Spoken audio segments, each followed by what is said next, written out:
ایک بادشاہ کا غلام گھوڑے پر سوار غرور کے عالم میں چلا آ رہا تھا۔ سامنے ایک بزرگ آ گئے۔ انہوں نے اس مغرور غلام سے کہا، یہ اکڑ اور غرور تو قطعی اچھا نہیں۔ غلام نے اور زیادہ اکڑ سے کہا، میں فلاں بادشاہ کا غلام ہوں اور وہ بادشاہ مجھ پر بھروسہ کرتا ہے۔ جب وہ سوتا ہے تو میں اس کی حفاظت کرتا ہوں۔ جب اسے بھوک لگتی ہے تو میں اسے کھانا دیتا ہوں۔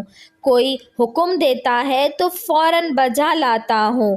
اس پر بزرگ نے پوچھا، اور جب تم سے کوئی غلطی ہو جاتی ہے تو؟ غلام نے جواب دیا، اس صورت میں مجھے کوڑے لگتے ہیں۔ اس پر بزرگ بولے، تب تم سے زیادہ مجھے اکڑنا چاہیے۔ غلام نے حیران ہو کر پوچھا، وہ کیسے؟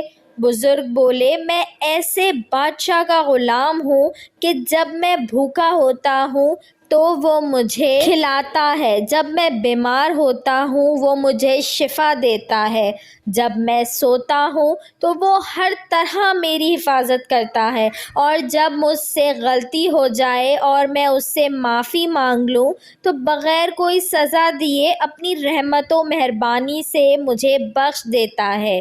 یہ سن کر اس مغرور غلام نے کہا، تب تو مجھے بھی اس کا غلام بنا دیں۔ بزرگ فوراً بولے، بس تو پھر اللہ کا ہو جا، ایسا مالک تمہیں کہیں نہیں ملے گا۔ ویڈیو اچھی لگی ہو تو اس کو لائک کریں، شیئر کریں اور میرے چینل کو سبسکرائب کریں، اور ساتھ ہی بیل آئیکن کو بھی پریس کر دیجئے تاکہ میری نئے آنے والی ویڈیو آپ کو مل سکے۔